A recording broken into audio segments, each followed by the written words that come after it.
They are underground everywhere. But if you really want some good information, I tell you, go to South America. South America. In South America is Mr. Sauder.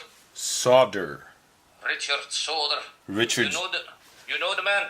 No. I think I've seen the name, but I should contact him. Is that correct? Yes, you can contact him. Okay. Mr. Sauder has left the Americas because the government is on his ass.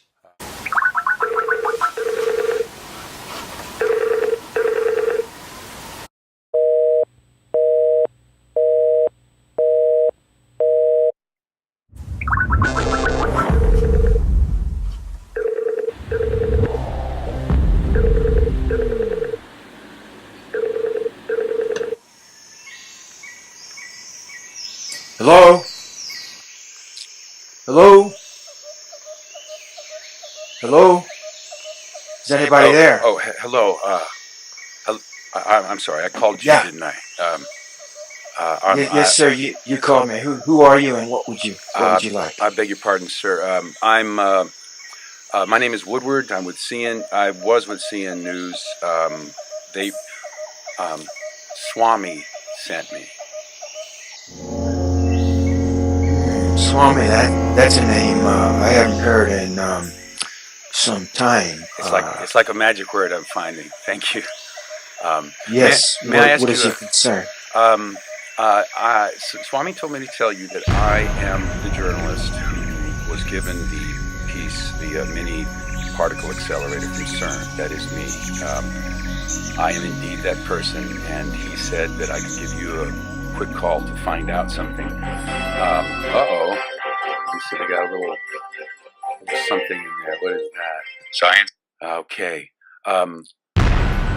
What happened is someone took this device from me and put it in the bottom of a lake.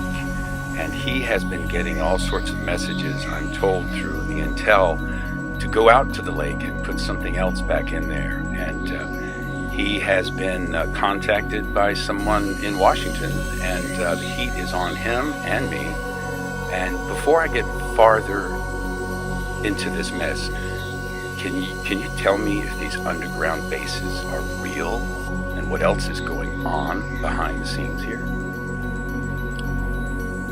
Well, that's a very deep topic. Yes.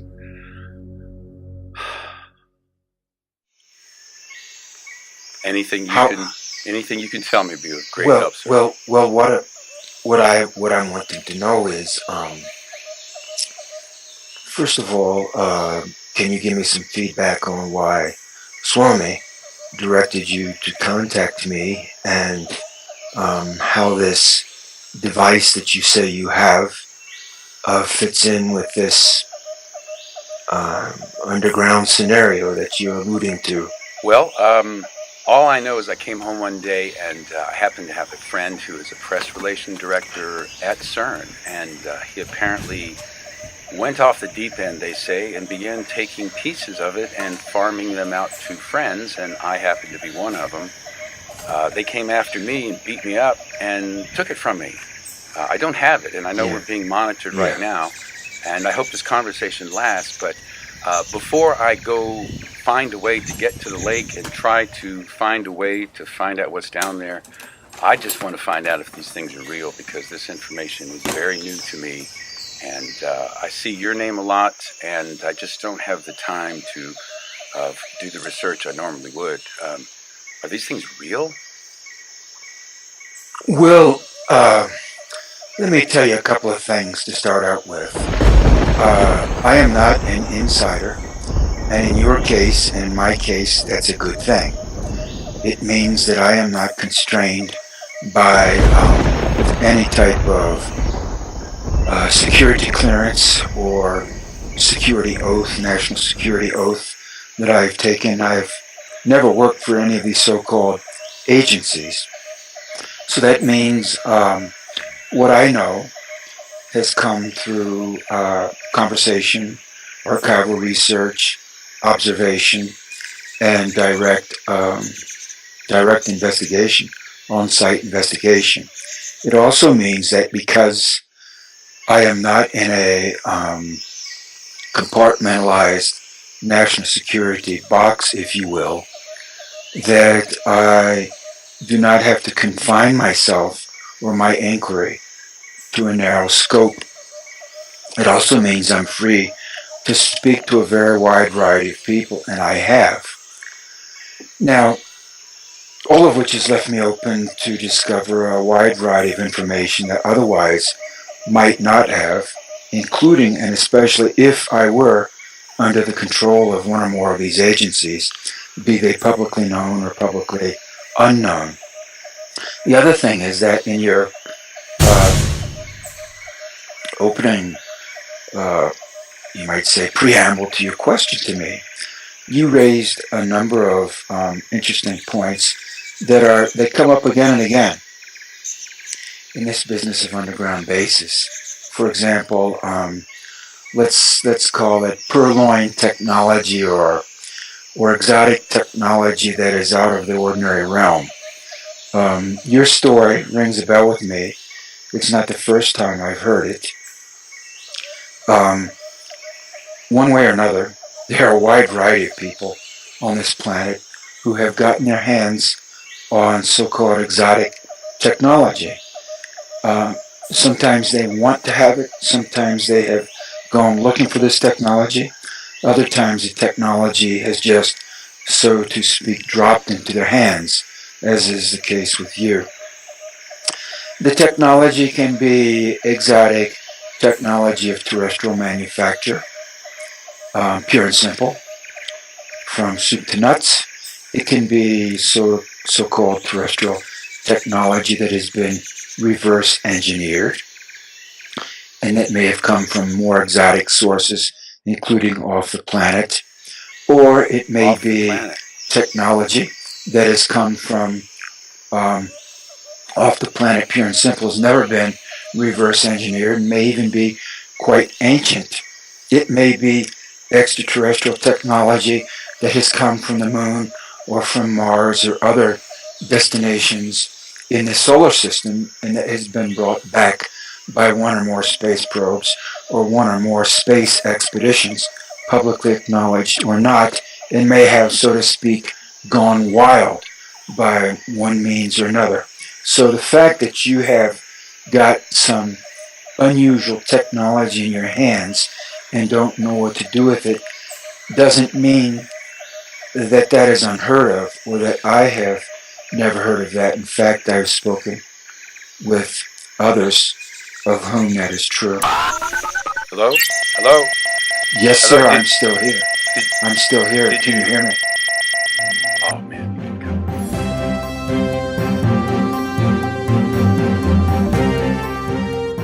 Science news, alternative history, suppressed views and opinions, activism, and esoterica are all here on Deprogrammed Radio.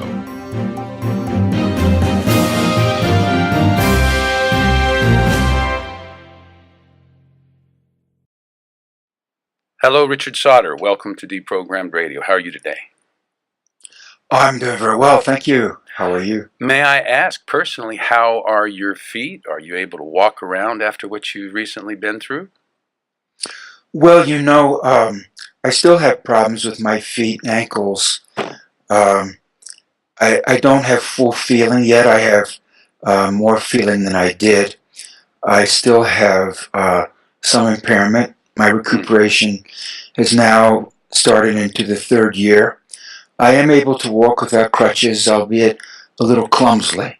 But I do have, I would say, 50% function in my feet and ankles as compared to almost 99 point something percent non-function as of this date 2 years ago. So I've come back a long way, and I think if I continue with my very intelligent diet and a lot of walking and physical activity, going to the gym, so forth, that I will substantially come back, I hope, to 100% of normal, and may be even with more strength and functionality than before, because I'm paying a lot of attention to my feet and diet. Excellent. That is good to hear. Everyone who's listening, we have this interview on Deprogrammed Radio. If you look at John Tudor's Mothership, he is the wizard who made all those little boxes with all the different programs. If you look up at the top right, you'll see an area that says links. You will see the deprogrammed.blogspot.com link there. This will have some reference material for Dr. Sauder, which is what we'll be going over today. And also, if you go to our YouTube channel and Vimeo, you will see the edited versions, which I will do and put up there as soon as it's done. Also, to explain the first part, which you saw, that is a piece from a film I am putting together called The Lake Drain. And the catchphrase is that, how do you bring up the truth? So that is in the process, a very interesting film. And that's what that first piece was. So if you go to the Blogspot and review that, you will have a better understanding of what Dr. Sauder will be going through. The first is a nice picture that I'll ask him about in a second. And if you scroll down, you will see Battlestar Galactica, The Age of Eurus. You will see his books. More importantly, you will see listed with links to his books. I encourage you to buy those books, to check them out, because I have, and found you have to study the information. There's a lot of actual evidence that he has collected, not just reference to a meme or something like that we all believe is real. So you can also see a wonderful lecture. And we also encourage you to listen to Mel Fabregas' excellent show, as well as Henrik Palmgren's show, Red Ice Creations. We aren't in it for the ratings here. We're in it for the information. So let me ask you, first of all, here with this picture, my favorite picture, are those turkey feathers you have at the site there on your head? Are those actual turkey feathers in your cap? I remember reading about that. Yes. I think they're beautiful. Well, thank you. Those the compliment goes to the turkey who was shot by some anonymous hunter, undoubtedly. Those are turkey feathers, and the headdress took a number of months to make. It just evolved. It came to me to make that. I'm not Native American. I don't claim any, not one drop of Native American ancestry. But I did nonetheless make a Native American style headdress. And also there are 14 large quartz crystals from various origins around the world that I put on the lower part of the headdress. They came from Brazil, from New York, from Europe, from Arkansas, from different places around the world. And also in the necklaces that I'm wearing, there are crystals and semi-precious stones, literally from all over the planet, from several different continents. It took me a while to organize all that and put it together, and I wore that headdress when I went to the nuclear missile silo, H8 in military parlance, Silo Hero 8, just outside of Parshaw, North Dakota, at the intersection of 77th Street and 33rd Avenue out in the country. And I went over the fence onto the nuclear missile silo. I was arrested and jailed. I spent 100 days in jail in North Dakota in 2010. I felt it was an important statement to make. It was a nonviolent peace protest against preparations for nuclear warfare. It's the fourth time that I've done that in my life, quite likely the last time, because I've subsequently relocated to South America, where, thank God, to my knowledge, in the country where I am, there are no nuclear missiles, as far as I know. And I'm happy to live in a country that isn't attacking country after country after country and ceaselessly plotting how to cause mayhem on the international stage. Now, with regard to nuclear war, um, there's a very real possibility of nuclear war, and if the United States and Europe especially continue the bellicose foreign policy that they have established against Russia in particular, every month that goes by, the odds of nuclear war increase. This push towards war is coming from the United States and NATO, and it's more than insane. It is deeply wicked. And it is an agenda, is it not? It's a foul agenda, and it cannot possibly result in any good outcome for anyone, including the NATO countries or the United States itself. I perceive it as coming essentially from a satanic level of reality. Yes, indeed. Folks, may I remind you that in this area of research, away from the mainstream news, people, in my view, who don't do the research on something use the phrase out there, which means to me that they really haven't looked into the situation. And I personally do not use the two words together, conspiracy and theory. I think that is loaded in to keep a mask over the situation. So we're not going to be politically correct here. And I'm talking with a gentleman who has the guts to do something that perhaps you've never done and I've never done. So let's give due to that reality, if we may. Let me ask you about that. When I first heard the details from something you'd read about that, what did you feel like when you got on top of that thing and they started coming for you? What did you feel like at that moment? Well, you see, first you go over the fence, and the reality we're raised with is that the false reality we're raised with is that everything is secure, nothing can go wrong. The national security apparatus has everything under control. And that's simply not so. The first thing you notice is how easy it is to drive right up to a nuclear missile silo and climb over the fence. There's no one there, and there's no one to stop you, and there are hundreds of these things. And then the second thing you notice, and I've done this repeatedly during my lifetime, and I've been repeatedly jailed for it. The second thing you notice is that you have to wait for the military security detail to show up and arrest you because they don't even know that you're there. You're there standing on top of one of their nuclear missiles, and they don't even know. So unless you walk in range of one of their motion sensors or cameras, which do not have comprehensive coverage of the silo area, you could sit down there and have a picnic lunch and maybe be there for an hour or three before anyone noticed you were there. So that's the second thing. The nuclear security in the United States is extremely lax. Let's say more than lax, it is relaxed. And then the third thing is that once they do come for you, it's not with massive force initially. Usually there will be a military jeep that'll drive by. It won't stop. It'll just drive by.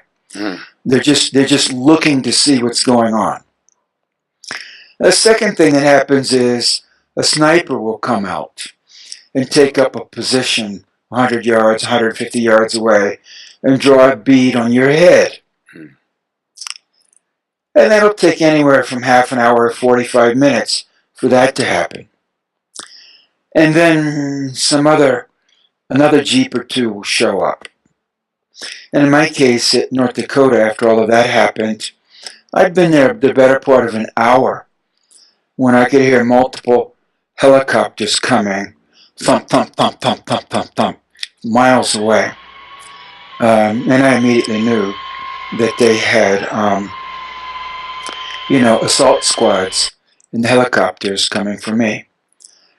So then they came in real fast and real low and set down. I mean, just the rotors were at 180 degrees to the ground. They came in fast and made some bizarre Hollywood movie style landings. They had some real cowboy pilots in those helicopters. And they set down behind a nearby knoll and disgorged guys in, with vests and helmets and automatic rifles and all that kind of stuff.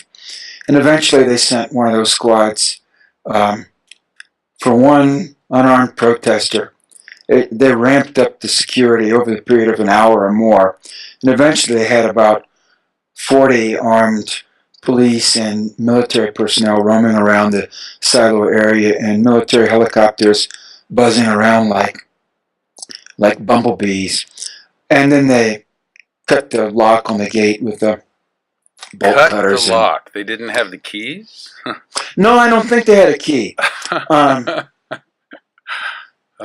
then they came in. The guys from the helicopters, I don't think had the key. Then they came in, and of course they come in with automatic rifles pointing at you, and they clomp right up to you, and they say, hands in the air, on your knees, stand up, on your knees, turn around, on your knees, stand up, on your knees. And then they tell me to get on the ground. So I just flopped forward on my nose onto the ground, and like a sack of potatoes. I didn't do anything. He told me to get on the ground. I didn't say, but I'm going to break my face. I just went straight over, straight over on the ground. And you were bleeding profusely at this point, right? Well, from my hands, from climbing over the fence, the barbed wire cut my hands. Right. Yes. And so I bled a lot on the silo, but they took so long for them to get there. I bet they liked that, right? Well, no, they weren't sadistic.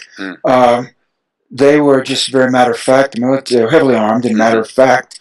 I didn't resist them in any way. I did everything they told me to do immediately. I didn't give them any lip. When you have a bunch of guys pointing automatic rifles right at you with the safeties off, I'm not going to argue with them. Indeed. So then they handcuffed me and turned me over to the county sheriff. And the county sheriff's deputy took me to jail. I was put in jail, and I didn't leave jail until the trial, which was 100 days later. That's remarkable. I do not have the headdress that was taken from me by one of the county sheriff's deputies, and I never recovered any of my property. So, the police agencies confiscate a lot of property from people, and it's just the reality. If you're arrested, they will probably take property from you. If you're lucky, they won't take much. If you're unlucky, they'll take every last penny you have. How long after that did you move out of the United States? Well, I was released from jail the last week of January 2010, and of July rather, and so the first day of November, I left the United States. So that was about just a little over 3 months later. I left the United States, and I have not returned. I intend to remain in South America. You went down to South America, and you set up residence there, and you experimented, researched ayahuasca, got involved with a shaman, and could you update us on what happened around that point? Well, I have drunk a lot of ayahuasca. I have drunk a lot of malikawa as well. That's a native word. I'm not sure if it's Quechua or Shuara or both. Malikawa was simply one of the plants that a lot of shamans in South America use. Not all of them, but a lot of them do. And there are other plants there. There's a whole list of so-called entheogenic plants or psychotropic plants that native South American shamans live. Just a few of them would be yopo, ayahuasca, malikawa, San Pedro. Those are just four from off the top of my head, and there are more. And these are often mixed with other vines. Is that correct? It's not always No, just no. one? There's different ways of preparing these. There are different ways of preparing these. In fact, there's more than one way to prepare ayahuasca. There are a variety of ways to prepare ayahuasca. In fact, there are over 24 different varieties of the ayahuasca vine. I see. So all of this, to know it well, you would have to learn over a period of years, and actually to apprentice with someone. It's not something you go down to South America and learn all about in a weekend seminar. And I know that weekend seminars are very big in the United States, and there are a lot of people who think, well, if you go away for a 1 week intensive, you're going to learn something really well. That's fallacious. In 1 week, in a 1 week intensive, you will learn a little bit, and that's all. To really learn anything well, whether it's South American shamanism or physics or chemistry or whatever, requires a period of concentrated study of years, usually many years. If you want to learn to play the saxophone really well, you're going to have to apply yourself for years. It's just the way it is. Your profession is acting. In order to master your craft, you've had to work at it over a period of years. Anything is like that, from A to Z. And shamanism is the same way. And people who imagine that they will come down to South America and they'll drink ayahuasca a few times and they'll understand ayahuasca and they'll understand South American shamanism, they're just deluding themselves. It's not so. You really have to immerse yourself in it over a period of years and give yourself over to the process. And so, though I have drunk a lot of ayahuasca, I have drunk a lot of malikawa, I lived with a man and learned something from him in a year's time, I would certainly not call myself a shaman or claim that I know everything about ayahuasca or malikawa. I don't. I've learned something. I know something. But it's a process of years and years, and I've just begun that process. So we now have you studying it, and there's revelations which are going to lead into the last part of this with what we're living in, this reality. Along the way, you need a mentor, correct? And is this the shaman that you lived with? Was he your mentor? No, it turns out in the end that he was my tour mentor. Yes, indeed. That's what I was leading to. Yeah. So he, in the end, my last days with him, he almost killed me, and ultimately, after more than a year, I pushed the case through the justice system, so-called justice system in Ecuador, and ultimately there was a trial. But like most trials, most everywhere on this planet, it was a charade. Usually most trials in this world we're living in are just it's some kind of mockery of justice, and ultimately the government of Ecuador doesn't want to rock the boat because there's a lot of Amazonian tourism, and Amazonian tourism brings not just millions but ultimately billions of dollars directly and indirectly into the economy of Ecuador and other countries in South America. So if they start having public trials where Amazonian shamans are criminally convicted of assaulting gringos, well, that doesn't look very good for the tourist industry. And a lot of people come down and they visit shamans and they go and take tours in the Amazon, etc. So when you go up against these guys, you're really going up, indirectly, you're going up against a multi-billion-dollar tourist industry. Is it that much already? Really? Oh, in South America as a whole, certainly, and even in Ecuador. Oh, my gosh. The three biggest industries, legal industries in Ecuador, are petroleum, tourism, and bananas. Of course, narcotics have to enter into that equation, but narcotics are an illegal industry. But in the open legal economy, yeah, tourism is real big. There are just thousands and thousands of people coming here every day. not just from the United States, but from Europe, from Australia, from China, from different places, Japan. And you figure if a tourist comes here from Europe and there are, say, I don't know how many hundreds of thousands of tourists are coming. Every day there are thousands of them. There are 365 days in a year. So easily, probably millions of tourists are coming every year. And if each tourist on average spends $1,000, and a great many tourists spend far more than $1,000 when they go to a country for food, they buy crafts, they take tours, they stay in hotels, etc. They pay taxis, they ride the buses, on and on. And so if you've got easily 1 million foreign tourists coming to Ecuador a year, and if they're just spending $1,000 on average, and many of them are spending a great deal more than that, sure, it's a multi-billion-dollar industry in Ecuador alone. So, in a sense, if you're assaulted by a shaman, and then you go up against that, you're going up against the Ecuadorian government tourism ministry as well. They won't say so openly, but they will pass the word to the prosecutor, to the judges, to everyone involved. We want to soft pedal this case because it'll look bad for the tourism industry if we start having convictions against Amazonian shamans for killing or almost killing gringos. Now that the case is over, can you, for the folks who want to go down there for a little recreation, can you tell us what it is he did to you? Well, three things. Right. Three things. He gave me Malakawa, but he gave me not only too much more than he should have, but I suspect he gave me a poisonous variety as well. There are hundreds of varieties of Malakawa, which is in the Floripondia family, so-called angel's trumpet it's often called.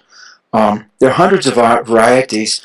The shamans only use a handful, like 1% or less of those varieties. And you have to know what you're doing. They do. So I would not recommend an outsider even touch this stuff. Right. But it can be safely used under the tutelage of a shaman who knows what he's doing, who will take care of you and not abuse you. So I suspect not only did he give me more than he should have, but that he gave me some from one of the poisonous varieties. And then the second thing he did was he came with a syringe and injected me against my will. I saw the syringe in his hand, and I saw what he was going to do. He told me, Ricardo, I'm going to inject you. And I said, no, I don't want you to do that. And he said, oh, yes. And then he injected me. I was in no condition to do anything physically to evade the injection. And the other thing that happened was that I was beaten quite badly. I was savagely beaten. And why would they beat you? Well, I think to kill me, Jerry. Yeah, sure, obviously. Why would but they I think I have a real strong will. I know I have a very strong will to live. And I believe I actually may have died one time or maybe twice and spontaneously revived. Of course, there are books out there about this, about people dying and spontaneously reviving. It's not unheard of at all. Right. I believe it happens a lot, and people just don't talk about it. In my case, one of the first things I remember them saying is, and I put this in the affidavit I gave to the prosecutor's office. They were walking around me. They put me under one of the houses. In that part of the Amazon, the houses are up on stilts, on poles, on pilings. And they put me under one of these houses and were walking around me. I was face down in the dirt. And one of the things that they said was, look, he's moving. He's listening to us. I suspect that was a bit of a surprise for them. They may have thought that I was dead, and so the fact that I was moving may have been their first indication that I was alive and that they hadn't killed me. So why to kill me? I could speculate on various motives, but one of the things that these plants do, or can do, and not for everyone, but for me and for others, they can show you quite a lot of information, in some cases very factual information. They also can show you actual spirits. We are surrounded by spirits, Jerry. Yes, indeed. The reality is that we are spirits ourselves. Indeed. And that we are living in a spiritual reality, a spiritual realm. Our culture tries to persuade us the opposite is true. But in fact, we are surrounded by all kinds of spirits, plant spirits, animal spirits, so-called nature spirits, butterfly spirits, bird spirits, reptile spirits, insect spirits, including human spirits. Mm-hmm. And when you drink these plants, and I have done it many times now, you may see other spirits. In my case, I have seen quite a lot of spirits, including extraterrestrials. We are immersed, as I said, in a spiritual reality. The foundation of reality is essentially spiritual. And so these spirits may interact with you. They may walk right up to you and interact with you. In my case, some of them certainly have. And once you become consciously, and this is part of shamanism, by the way, as you go deeper into shamanism, you interact consciously more and more with the spiritual world. And all I can say is, everyone, when they die, like it or not, will be going to and or returning to the spiritual world. So you ignore the spiritual world at your personal peril. Because Exactly. when you die and you find yourself in the spiritual world, doesn't matter if you believe it's real or not, the spiritual world will call itself directly to your attention in the hour of your death. Your body will die. It will not respond to you. And so there you will be, surrounded by spiritual beings in a fundamentally spiritual reality. My advice is, prepare yourself in advance. Prepare yourself. Number one, so that you have some influence on what kind of spiritual beings you will find yourself with after you die. Number one. And number two, if you go out of your way to make it your business to gain some familiarity with spiritualities, when you find yourself in a spirituality, you will not be confused. You will not ask, where am I? What's going on? Who are you? You will know, number one, my body has died for whatever reason. I got sick. I had an accident. I just died from old age. I was murdered. Whatever. You will know my body is dead. I am out of my body. I am in a spirituality. That's the first important understanding to have. I am in a fundamentally spiritual reality. I have to deal with it spiritually, not physically.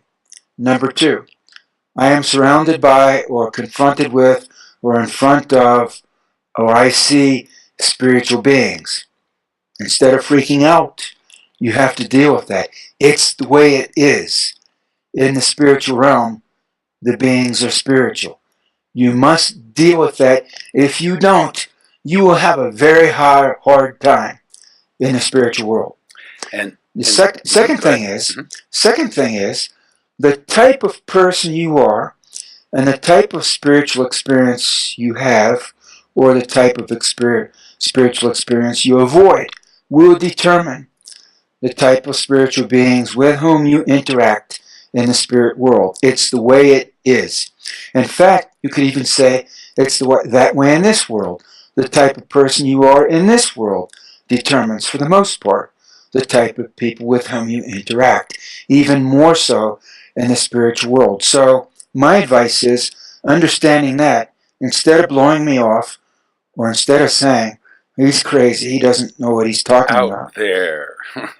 I'm telling you, right now, as you're listening to this, whether you like it or not, whether you believe it or not, whether you know it or not, you are fundamentally a spirit living a spiritual existence. You are right now in a spiritual realm, and you are surrounded right now by spirits, including human spirits. Indeed. And they look like people. And this is the other thing. Once you get into these other states of awareness and you see people, what kind of people have I seen? They've all been adult humans. I haven't seen children, by the way. Or fairies. Nor have I seen elderly beings. But all of the human beings, human spirits that I've seen, have been either no older, I would say, than their early 40s, and no younger than their early 20s, in that age range, prime of life. Male and female. I've seen Caucasians. I've seen mulattoes. I've seen mestizos. I've seen indigenous. I haven't seen Chinese or Orientals or Polynesians. Those are all the racial groupings that I have seen in the Amazon forest. Right there in the bushes. Love it. Do you see through these people, or are they solid looking visually? They look solid as anyone else. So solid that I always assume without fail that they are just people passing through, going down the jungle path, just waving to me, or just decided to walk up there and lay down and sit there for a while, or just it seems so normal, Jerry, that I just accept them as real people. And what I would say is, the same way with the extraterrestrials I saw.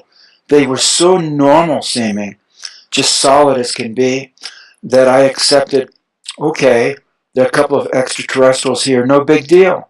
They were just very casual and nonchalant, like they were just walking through and just paused for a couple of minutes to just hang around and just look at me and just enjoy the ambiance, and then went on their way. It was so casual that I didn't flip out at all. It was just like, there are a couple of extraterrestrials here, and you instantly know they're not from the Earth. They're so different. They just exude this otherworldliness. But then they left, and it was only later I realized it was just no big deal. That's remarkable. Thank you for that. We're going to lead into the information that you sent me in an email. Let me read this. Now that we've set it up to where you are indeed someone who stands for something, has done something. Oh, before I get into that, where did you learn to write so well? I'm not trying to play you up here, but you are an excellent writer. Your sentence structure, your everything is. Where did you learn to write like that? Well, when I was, it kind of happened. Let me put it that way. When I was young, I was painfully shy and bashful for many, many years, right up through my high school years and into my college years, into early adulthood. It's only later in life that I had become much less bashful, much less shy, to the point where I have done public speaking in front of audiences of hundreds of people, and have done numerous radio and television interviews, sometimes with audiences of literally several millions. I could not have done that when I was younger, in my teens and early 20s, and right up into my early 30s. I couldn't have done it. I would have been paralyzed with fear. Similarly, with writing, although I read a lot as a child, I devoured all kinds of books. I've read hundreds, maybe thousands of books on many different topics. But even when I was younger, writing was something that was hard for me to do. I had writer's block. In fact, when I was in college, I actually flunked some courses because I couldn't write the term papers. I just couldn't do it. It just wouldn't flow. It just wouldn't come out. And I couldn't do the writing. So I flunked college courses because I couldn't do the writing. Wow. So it's writing, and even my first book, it just happened by accident. I had run across some documents having to do with underground bases, and I was sitting in a coffee shop in Los Angeles talking to some guys. Might have been off of Wilshire Boulevard, I'm not sure, couldn't say exactly, but it was somewhere in downtown Los Angeles. And we were sitting in like one of these 24-hour pancake houses, something like that, having breakfast. And one of the guys was, I can't tell what airline he flies for because he keeps a low profile, but he's a career airline pilot, flies big jets internationally, I mean on overseas routes. Mm-hmm. He flies for one of the big, well-known airlines. So I was showing these guys at breakfast some of the documents that my research had uncovered. And so he said to me, you need to write a book. I said, I've never written a book. He said, I understand that, but you need to write one. I said, no, I don't think so. He said, well, I do. And so that's where it ended. And we all went our separate ways. And so I went back home and put it out of my mind. And then about some weeks later, I woke up in the morning with that ringing in my mind, what he had told me. You need to write a book. And so within about just a matter of weeks, I wrote the outline of my first little book, which is Underground Bases and Tunnels. What is the government trying to hide? And in fact, some of the documents that I had at breakfast there in Los Angeles must have been back around 1992 or 1993, I guess it was. I included material from some of those documents in that first book. So it just happened. And it wasn't my idea. It was someone else's idea. And once I sat down to write it, I'm not claiming it's a great book. I'm just claiming it's a book that tens of thousands of people have read. And so it's the little book that could. And when I first wrote it up, it wasn't published. I didn't have a publisher. I just had a document that I ran off on a word processor. And in those days, we didn't have laser printers. We had the dot matrix printers. Mm-hmm. Right. And I ran it off on one of those printers. And I went to a corner copy center, independent copy center. And I ran off some copies in spiral binding. And just went around trying to sell them to people like for $5 or $10, right? And I happened to show them to a guy. I initially ran off like 10 or 15, and people bought them. So I ran off 10 more. People bought those 10. You see how it happened? It just accidental.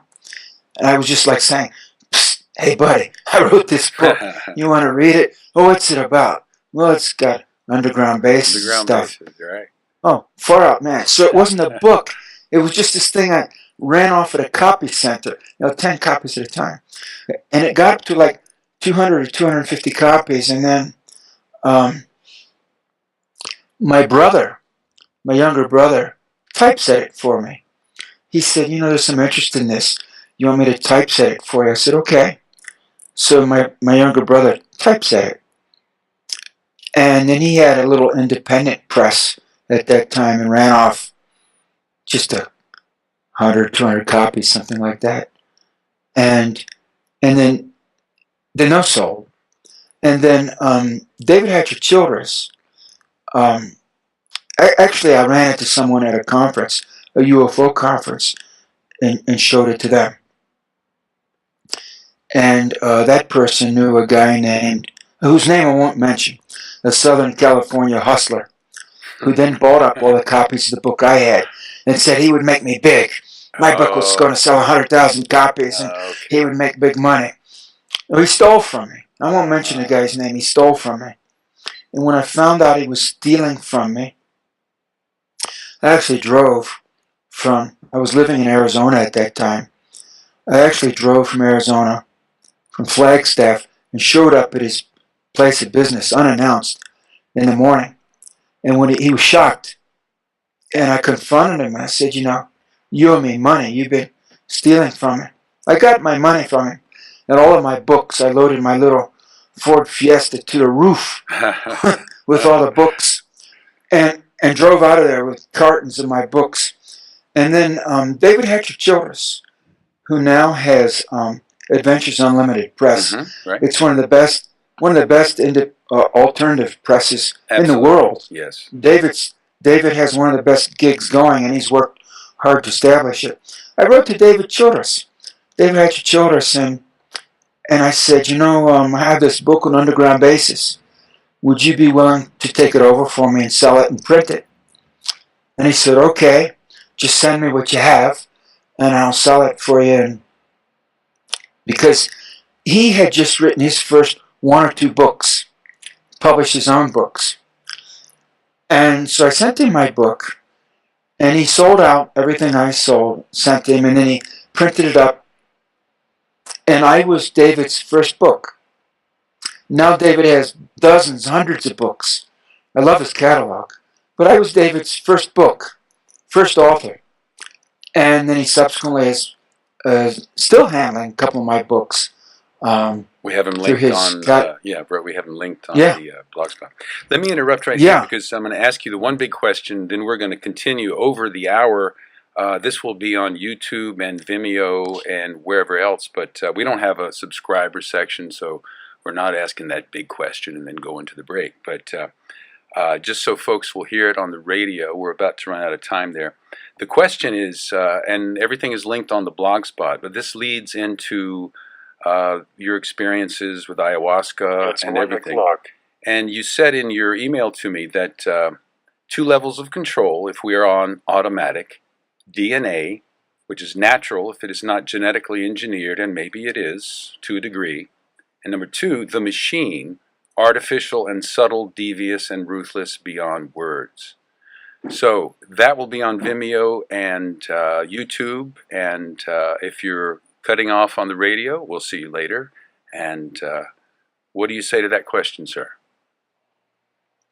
About the DNA in particular. Yes. That's a surprise. I didn't quite think of it that way before. Well, you see, with DNA, I said earlier, we are spiritual beings. That's true. And we are spiritual beings in physical bodies in a physical universe, a 3D universe. From the standpoint of human beings on the planet Earth, in our physical bodies, the programming, the master program of our physical bodies is our DNA, our genetic code. You're born with that. Now, we now know and are developing the science and technology to modify the genetic code, not only for humans, but for all kinds of biological life forms.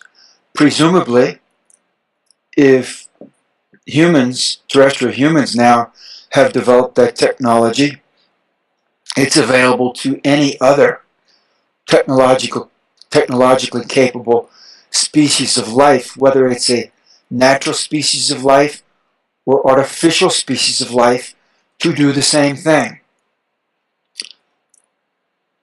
There are those that say that our DNA has been modified multiple times in the past, that we may be a hybrid species ourselves, that the human genome that we presume is natural may not be natural. It may be a modified genome, not a naturally evolved genome. I am open to that discussion. Now, as far as non-biological programming, we also have other types of programming, artificial programming. Ayahuasca, in my first sessions with ayahuasca, called to my attention something that I have called the machine. The machine appears to be extremely powerful, extremely sophisticated,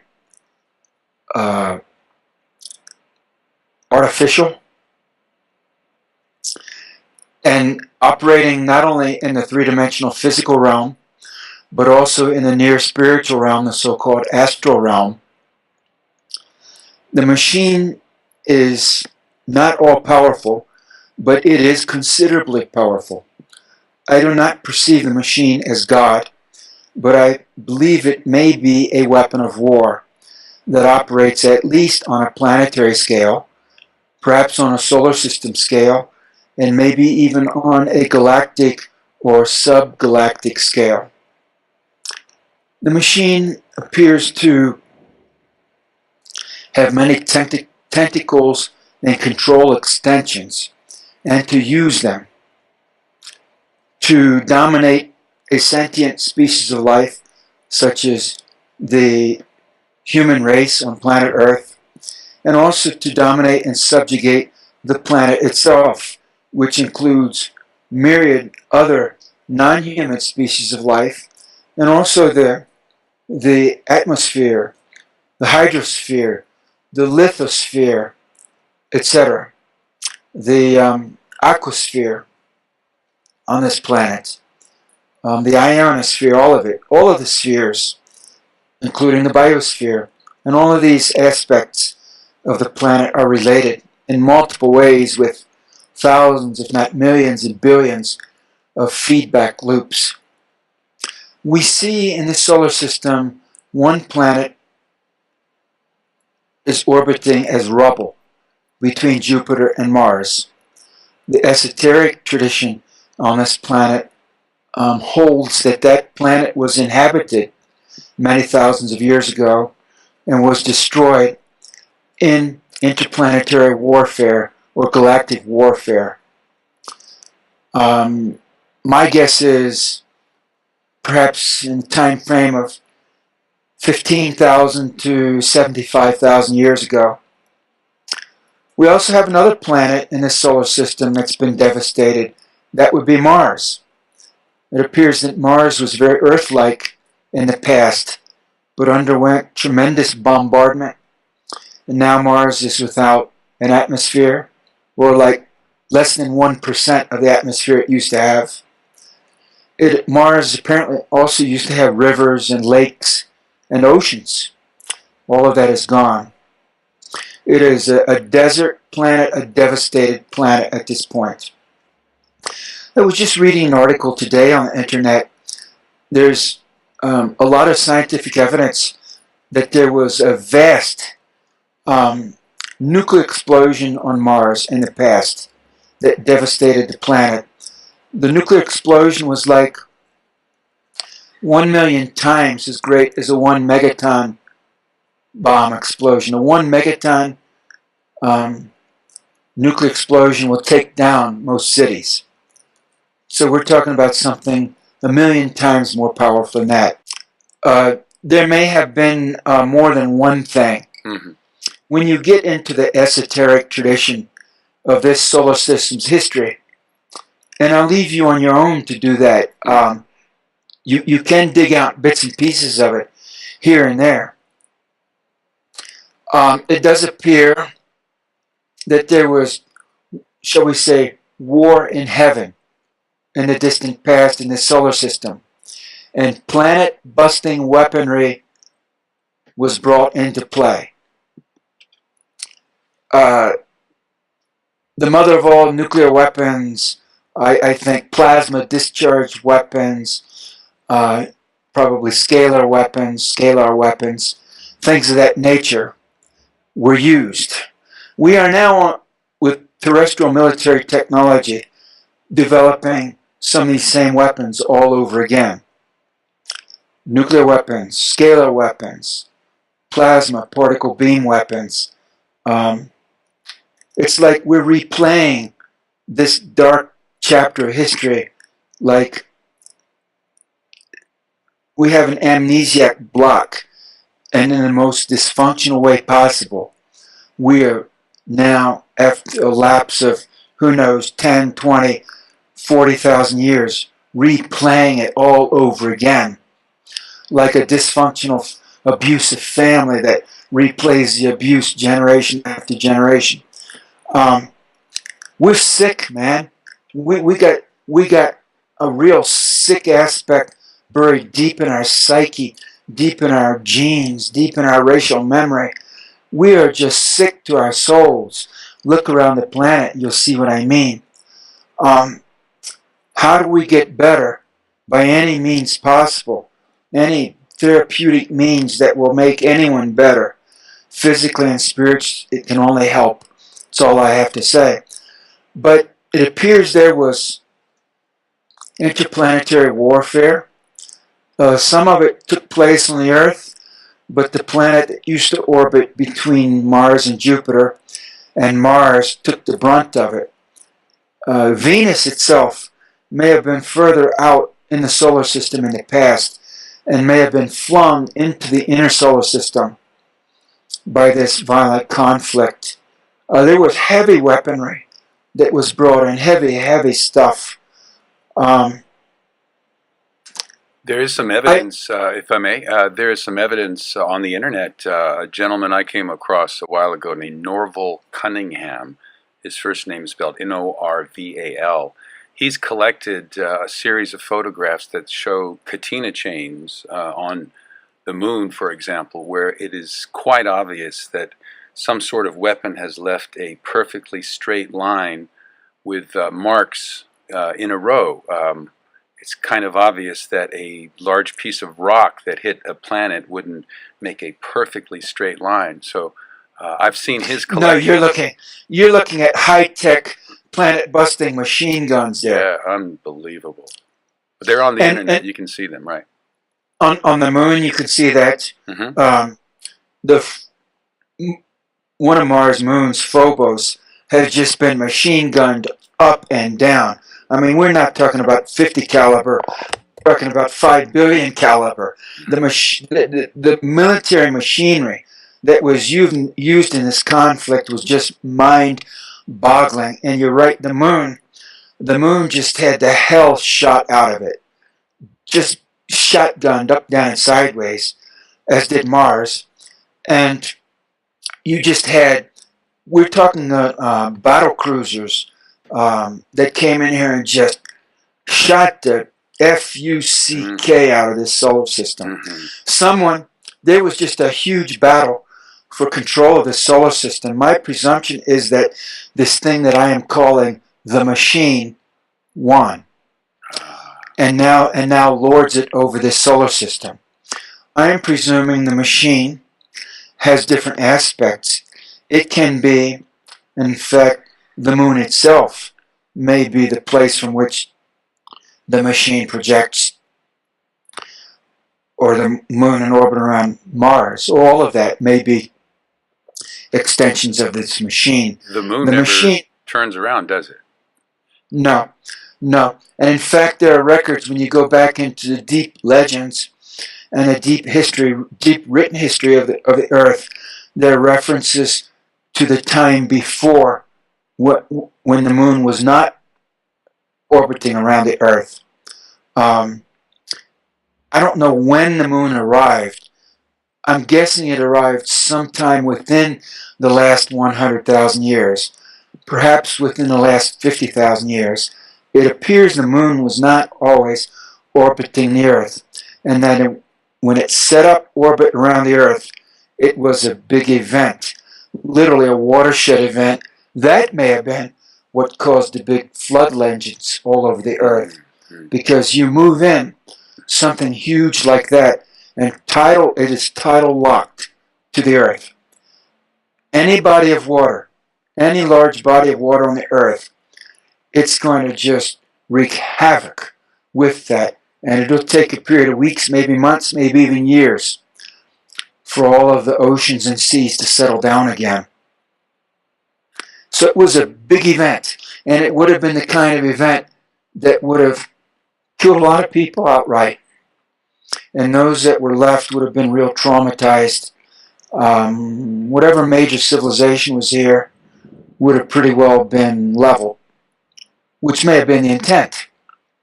You move in something big like that, it's evidently the moon is occupied. There's a lot of tangential evidence to indicate that. And that those who occupy it pulled rank, for example, on NASA, when NASA sent the astronauts up there. Evidently, the message was, yeah, you can send a couple of little, 5 or 10 little exploratory missions up here, but that's it. You can come and visit for a day or two and then scurry back to Earth, but that's the extent of it. Because we are the referee here. It's our game. And this is our little planet here. You don't come here. You stay away. That would be consistent with the clandestine record of NASA's very strange Apollo program. If you also look on the blog spot, if you're there now, or if you look at there's a Jay Widener link for another interview, which we haven't done yet. On that link, you will see some videos. One I posted up there is of the lunar module taking off from the moon that we've all seen. Well, this little clip that starts at 4 minutes shows it taking off. It's the one we've seen. And then somebody's maintained the rest of the film, and it shows it coming back down. There's also a video of the International Space Station, and clearly evidence of what looks like they've filmed the interviews of some of the scientists in one of those planes that goes up and comes down. And you'd have to look at that video to see it. I wasn't aware of that. But they're obviously former Nazis who were allowed to come in and do what they've done. The Bush family is obviously a Nazi family, or they're from Germany, and they've done what they've done to our country. And it seems as if at the moment we're under the guise of George Bush Daddy and his CIA connections leading up to what we have now. How do we get out of this or move along? Not easily. The only way that I see out is through a massive spiritual uprising, not political, not military, spiritual uprising. I think we've painted ourselves into a corner. We've been maneuvered into a position that, frankly, is untenable. If we do not have a global spiritual uprising, not religious uprising, Jerry, spiritual, by which I mean expansion of consciousness, a dramatic increase in awareness, a growth of consciousness, then we're toast. The days of terrestrial humanity are numbered. Because of Fukushima alone, because of the way that these nuclear reactors behave when they fail, and now we have a failed one at Chernobyl in Ukraine, and we have 3 and maybe 4 failed ones at Fukushima, and we have hundreds of others, any of which is subject to failure on any given day for any one of 100 different causes. The issue is that once these things fail, they are not repairable. You cannot send a team in to fix them. They have failed for once and for all and remain failed. But because of the way this corium behaves and these other types of substances, radioactive substances, they continue deadly for like a geological age, 250,000 years, something like that. So as these things fail, and we've already had at least 4 or maybe 5 of them fail catastrophically, and more of them will unless we get rid of them totally, then we're just done, man. It's over. The human organism cannot survive high levels of radioactivity. We just can't. And the levels keep raising, not only because of these failed nuclear reactors, but because of all of the depleted uranium munitions that the United States and NATO militaries are blasting around the battlefields that they create, but also because of half a century nuclear testing. And then the other issue is nuclear waste. These nuclear reactors and nuclear weapons production cycle produces not just thousands of tons, but no one knows how many millions of tons of nuclear waste, which you cannot dispose of. You just can't get rid of the stuff. And it's piling up all over the world, in Russia, in the United States, in France, in England, in Germany. Everywhere there are nuclear reactors. More and more of it every year, more and more of it. So we are now self-destructing. We are suiciding as a species because of our misguided nuclear technology. That, in and of itself, without anything else, is doing us in. And so who runs these people who do this to the planet? We have Oppenheimer, who was a high-level adept, apparently. You can look in the guy's eyes and pictures and see there's something pretty dark going on, I guess, in my assessment. In other words, if he's a Satanist, he's in charge of that. What are we doing? What are they doing to the planet? Why would they do that? Well, we're essentially in a situation where a lot of so-called human beings, not only famous ones like Oppenheimer or Edward Teller or any of these other people who develop genocidal technologies, they essentially sell their souls. Either they don't have souls or they sell them. And what do they get? They get a parking space with their name spray painted on it. They get an office with a secretary and their name, a brass nameplate on an office door. I'm telling you what people sell their souls for, man. Or they get a 401k, they get a golden parachute. Yeah. Or they get all the cocaine they can snort without fear of criminal repercussions because they're on the inside and everyone on the inside does it because they all have each other's back. I'm not telling you anything you don't know. Right. This is how the world works. This is certainly the way it works in Hollywood, in show business. It's the way it works in the compartmentalized black world. It's the way it works in the alphabet soup agencies. Or maybe you get, a numbered Swiss bank account or an account in the Cayman Islands. You get an anonymous trust fund set up for you. You get $5,000 a night whores, whether you like boys or girls. You get a private plane flight to Epstein's secret island in the Caribbean. It's happening right now, man. Yeah. People selling their souls. Or you get a Ph.D. that you really didn't work for, but they give it to you because you're a player, because you do what they say. And then you get to call yourself Dr. Stuff and such. Or president. Or president. You get a law degree you didn't really earn from Harvard. You're you're editor to the Harvard Law Review, and you never write one word. Yeah. And that's on your resume. And you get to be president. What's the price? You just do whatever you're told. Right. You just say whatever you're given to say.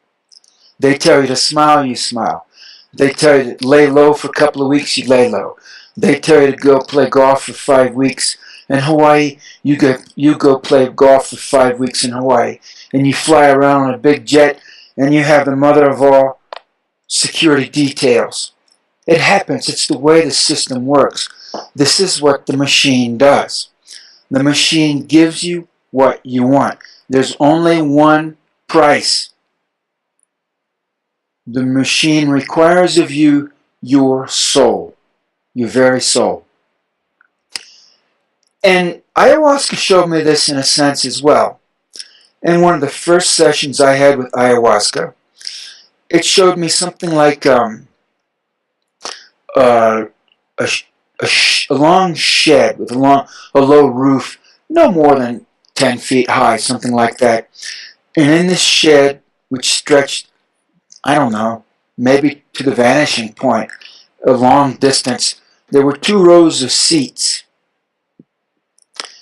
And in the roof of this, under the roof, the ceiling of this shed, this long shed, was a piping system. Pipes, tubing. And extending down from this tubing or this piping, where each seat was a type of device that would fit on the top of a human head. And then I saw people coming in, men and women, to sit down in these seats in 2 long rows, stretching away to the vanishing point in the distance. And this suction-like device connected to the tubing overhead was then fastened to the top of their head, and they would be sucked off. Their vital essence, so to speak, their life stuff was sucked off. And it made them feel good.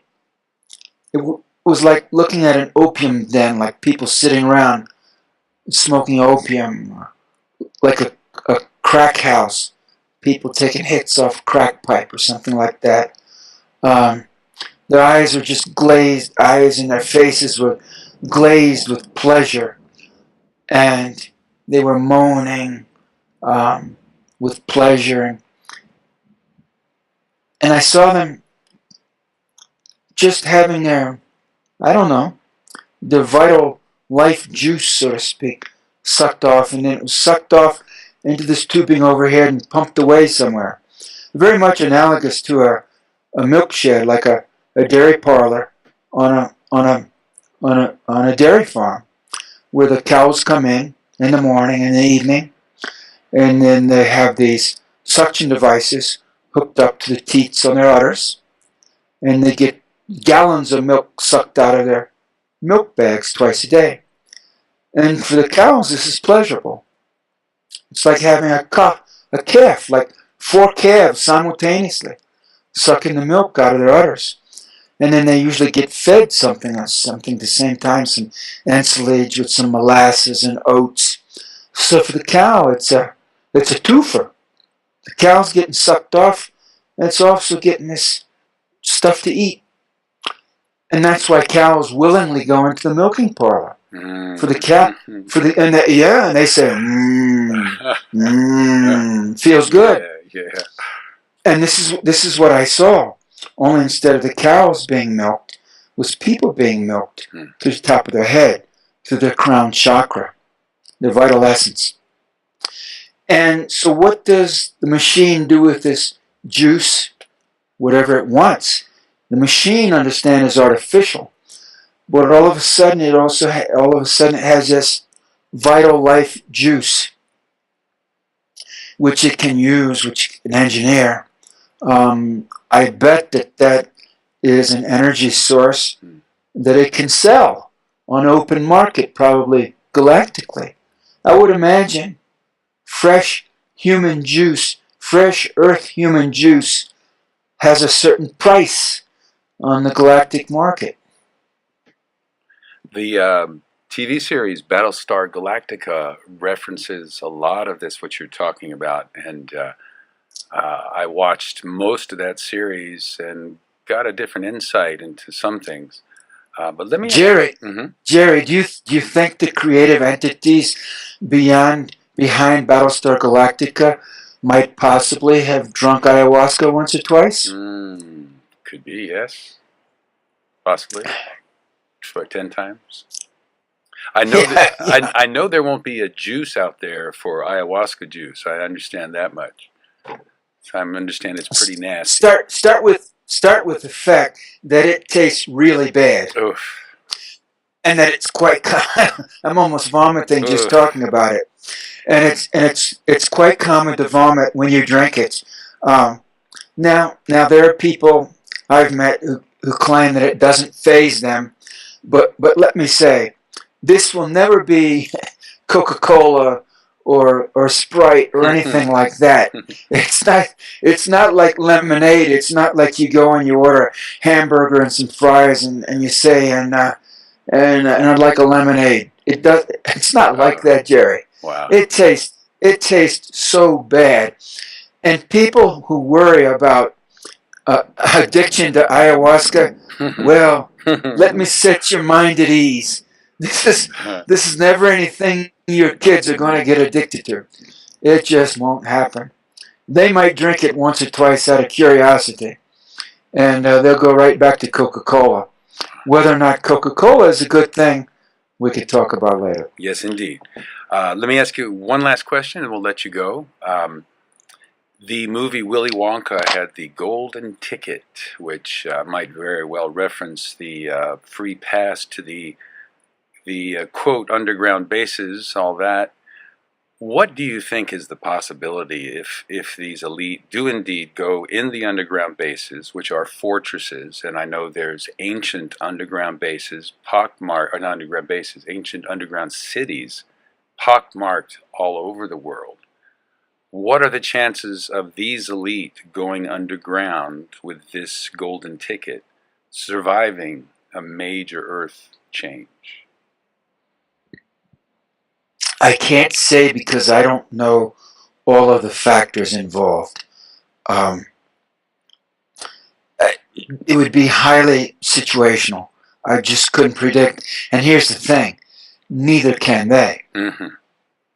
I think it would be luck of the draw. And even were they to survive a huge major earth change, let's say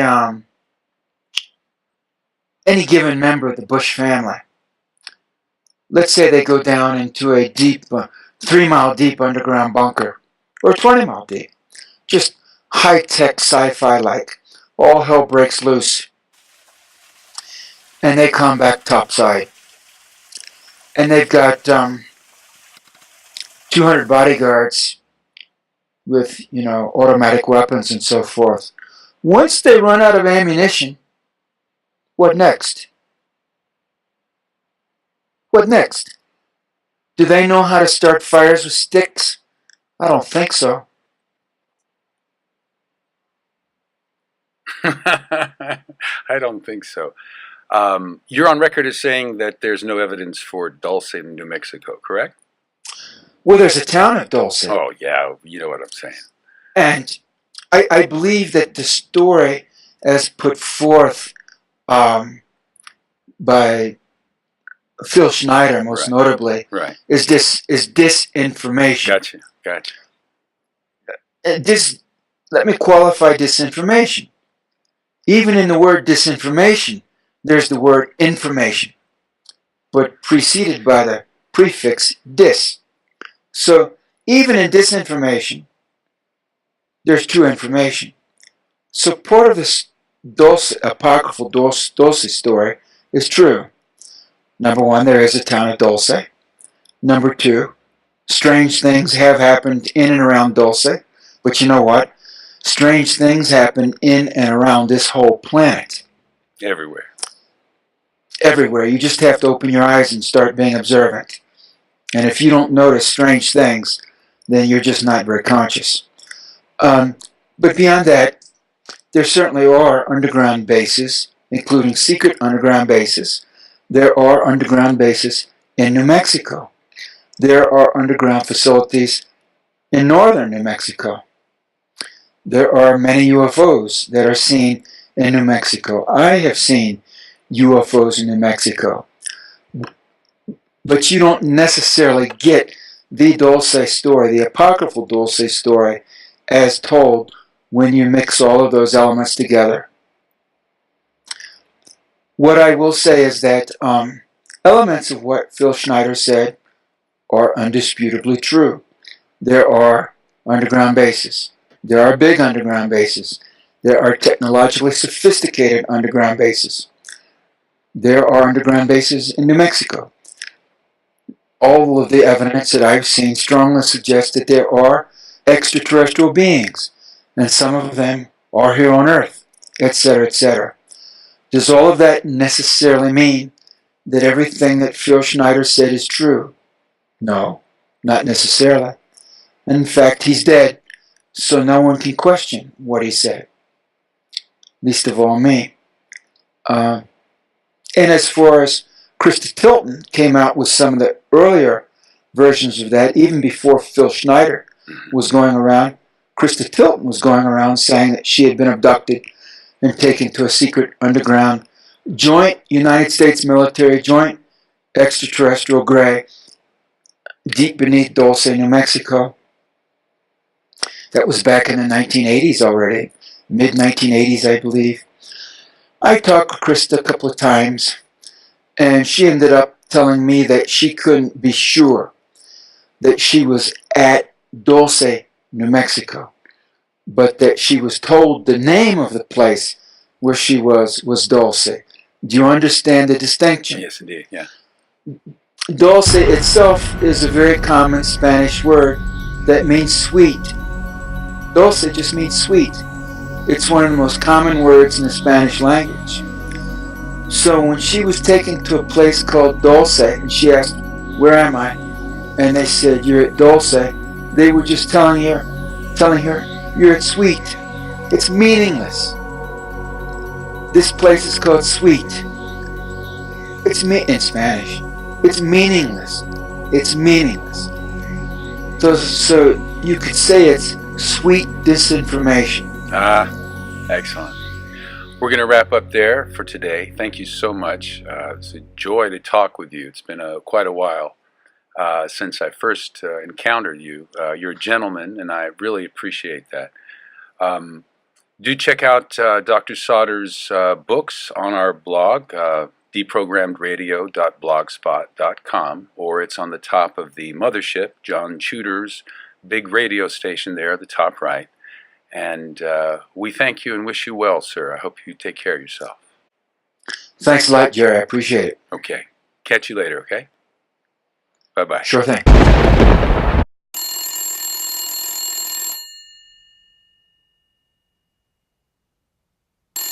Hello?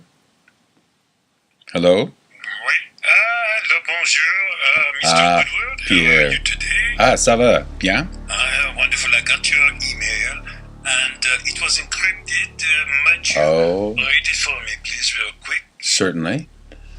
This is the one from Dr. Sauder. It says, just after we finished, a massive lightning bolt struck the hostel where I live and fried the internet modem. I actually heard the electrical snap in my room. It was a huge electrical discharge. It was like an artillery shell hit the place. Bang. This kind of thing, it happens very often in your line of work. You will find out. The good thing is they probably gave you a break for some reason, but there is Very nice a of them. lightning machine. But the chances of this happening more than once in the same film is not very.